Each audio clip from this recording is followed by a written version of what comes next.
In this video, I'll go through some of the special numbers which R provides as part of framework, and in the previous video I've shown something like not available, which is one of the special number which R provides, but there are certain other special numbers, and these special number includes positive or negative infinity, uh, Nan, which corresponds to not a number, and NA, which I've already discussed briefly. So positive and negative infinity is used in the cases where you have an extremely large number, or in overflow kind of conditions, and it's particularly useful because in those kind of scenarios, an R program doesn't just crash; it rather send a warning message and continue to operate, or it even if tries to exit, it tries to do so in a graceful manner. I'll give you some of the examples where R can return infinity, positive or negative infinity, as an output. So I've got three expressions over here: 5 divided by 0, minus 5 divided by 0, and infinity plus 15. And the outcome of all these three expressions would be either positive or negative infinity. So the first output is positive infinity, then negative infinity, and if you add something to infinity, it will again return it as infinity.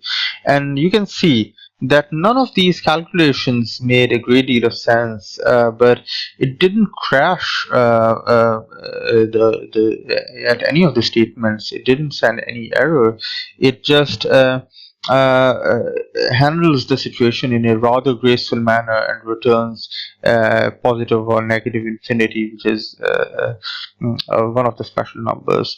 The second special number is also called a Nan, not a number, and if you divide an infinity by an infinity, it would be considered as a special number Nan, and we can see in the output that it is displaying Nan, which is not a number.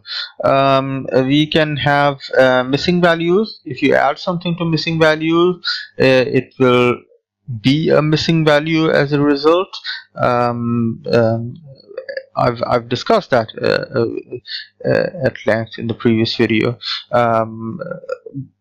But the important thing to understand over here is that R provides these special numbers, and you will see scenarios where you would have either missing value in your data when you try to analyze it or perform some kind of computation.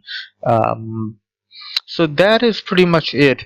Now, sometimes you want to confirm if a certain value is an infinite value, or is not a number, or a missing value, before doing any actual processing or computation on your data. So how do you do that exactly?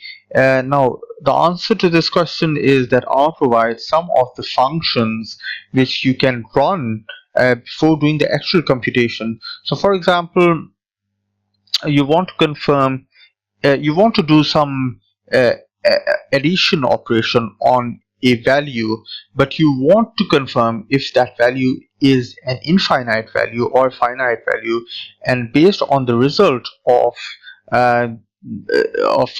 your check, you go ahead with the operation. If you come to know that the given value is infinite, you probably don't want to add a number to that infinite value, because it is an infinite value. There's no point of carrying out that operation.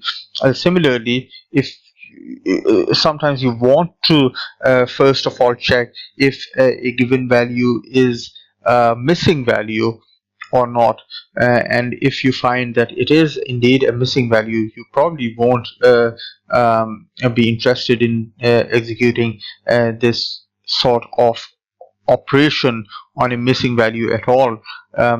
Similarly, you would like to sometimes check whether um, the given value is not a number, um, and if it is not a number, then you don't want to execute any sort of operation on that not a number special value.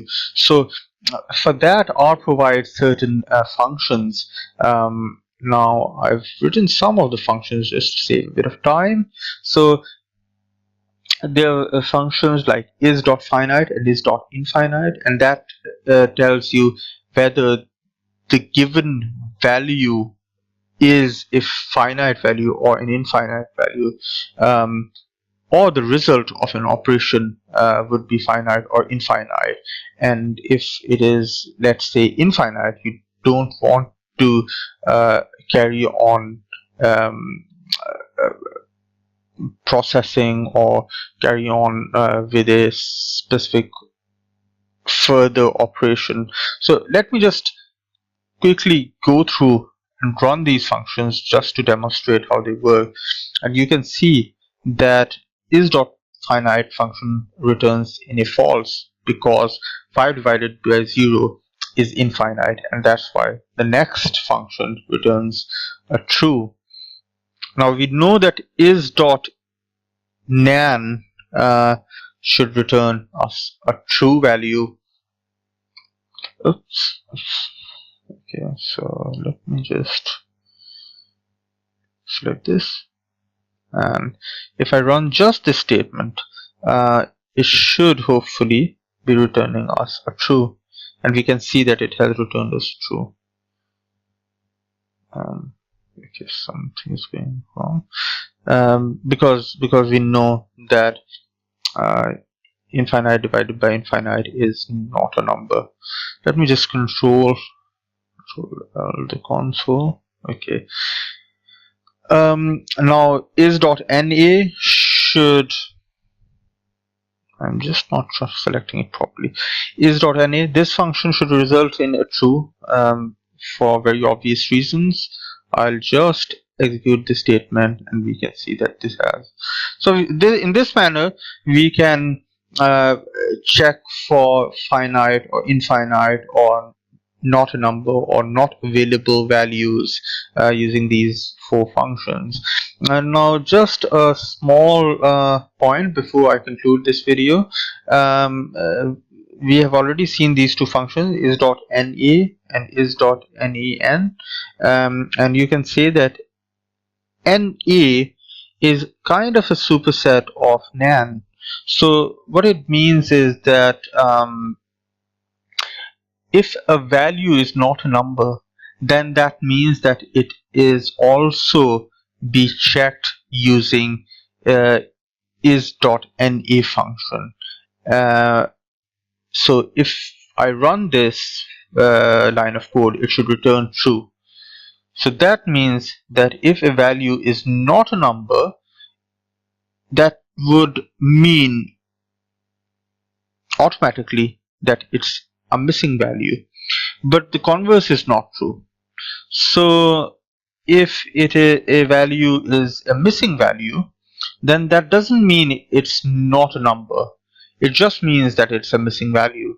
So if I run this line of code, we'll see that we'll get false.